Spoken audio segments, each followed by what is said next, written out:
Okay, so first day of the half-term holidays. Lads set up inside with Minecraft. Just whizzed out for half an hour. I'm going to take the drum brakes off my Mitsubishi L200 pickup truck. Standard setup. You'll find it on transit vans, you'll find it on other pickup trucks, you'll find it on anything before this day and age of cars, you know, Ford Focuses, Land Rovers, anything.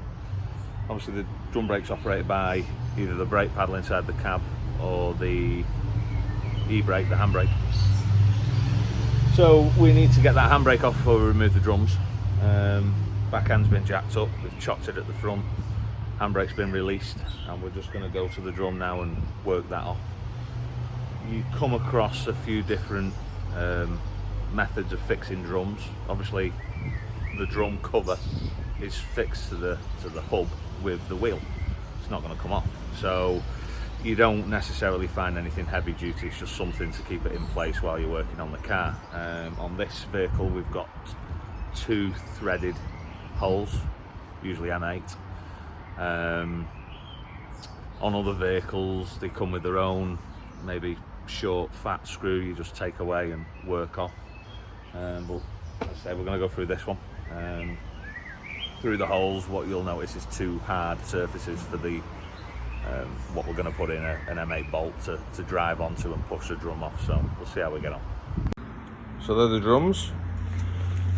As you can see, they've discoloured, they've started to show surface rust, but they're not knackered yet. They'll look good cleaned up.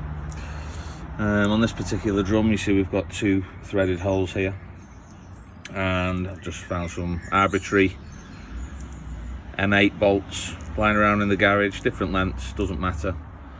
The idea is we put these bolts into the threaded holes, and you can see in that hole there's something hard for you to drive onto.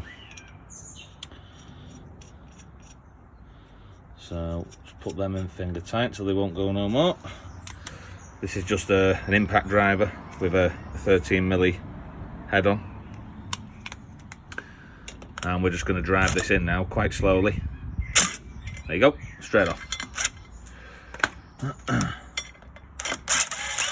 So that's done that job. That's one drum off. We're going to do the same on the other side now. Okay, so we've released these as we've just had a look at. I'm just going to pull these off now. Very easy.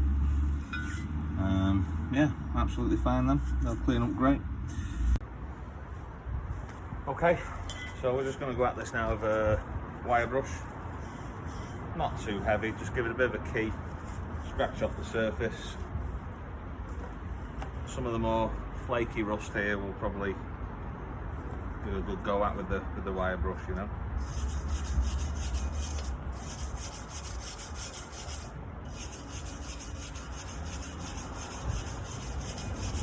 You don't have to go mad, just get the loose stuff off.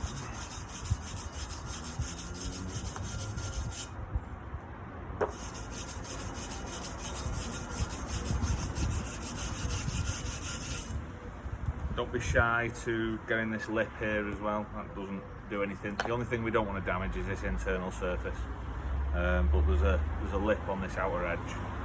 Give it a good rub.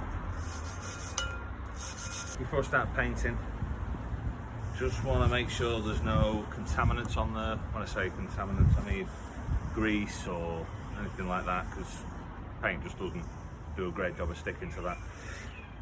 I've got some industrial strength degreaser. It's what cleaners use for domestic cleaning. Fairy liquid, hot soapy water, anything like that, that'll do the same job. But I've got this, so why not use it? Easy peasy, just going to spray it on. If you're using hot soapy water, just do the same. See all the dust we've been creating with the wire brush comes off as well. Gives us a nice surface to paint to. Again, this is a 6-year-old pickup truck. It's not a sports car, supercar going on concourse, so you know, it doesn't have to be perfect. Just enough for the paint to stick on. Okay, so with that cleaned off and dried, it's ready to throw some primer on. Not going silly. I've got a grey primer from the local paint shop, auto car paint shop. Cost me £5, and we've got some satin black to go on top as well. I'm going to prime this up. I'll probably give it 30 minutes before I start putting the black on.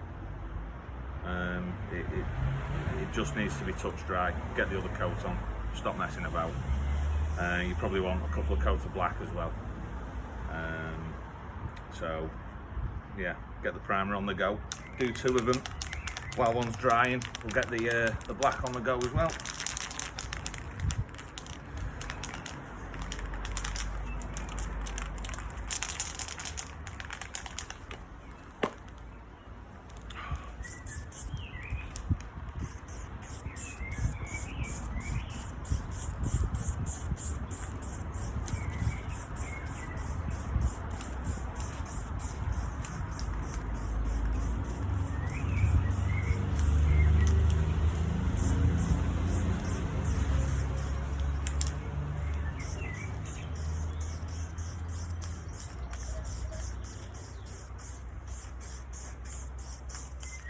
Okay, so literally while I was painting the other one, that's dry now. It's dry enough to paint anyway.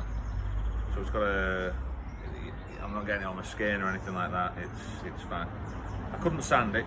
It's not dry enough for that, but I can certainly start painting it.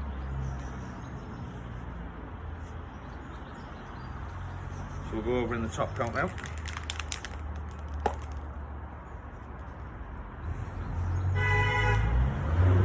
You'll notice when I'm spraying with the can as well, I'm sort of pulsing rather than having a continuous spray. 2 reasons for that: you use less paint, because obviously if you've got the button held down all the time, you're spraying there, you don't want to do that, you want to spray here. And also, if you don't quite go over the part you're spraying, you end up with a nice thick slug, so when you return it starts dripping, so we don't want that. So we just keep pulsing it, keep building the layers up.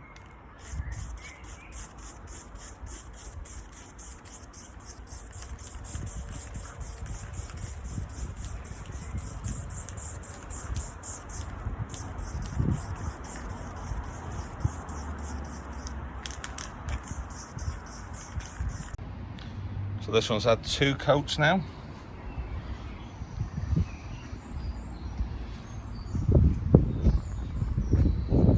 So I put 1 coat on, did the other one.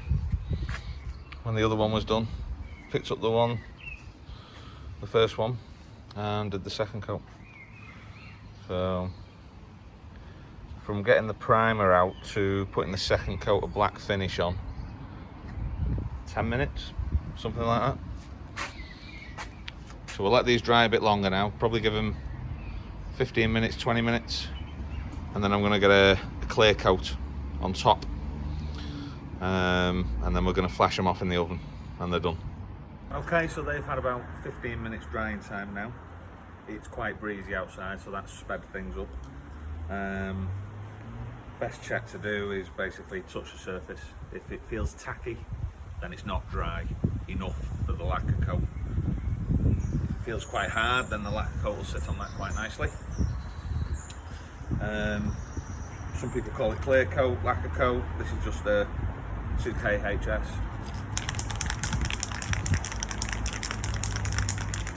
We don't want to go thick because it'll drip. Nice thin coat. And in about half an hour, my wife's home, so I'm going to try and get these in the oven before she notices. Failing that, you're just going to have to leave them overnight to dry nice and hard before you put them back on the car and start putting wheels and pressure back on the paint, because it'll just go gooey.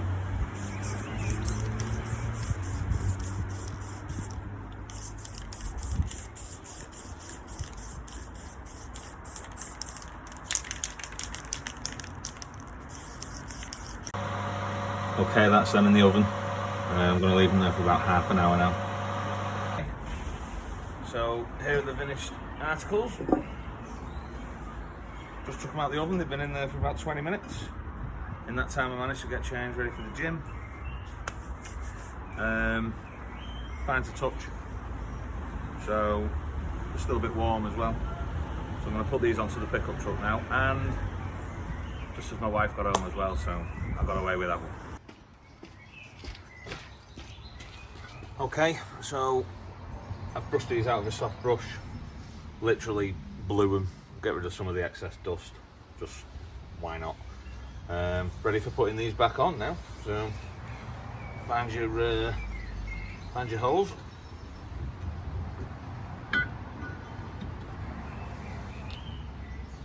And that's it. So now the wheel, when it clamps on now, will push that drum home where it lives. If the drums you have the fat-headed screw, then put that back in, but as I say, it's just for holding it in place. They don't go anywhere when the wheel's on. But yeah, that's enough. Hope you found it useful.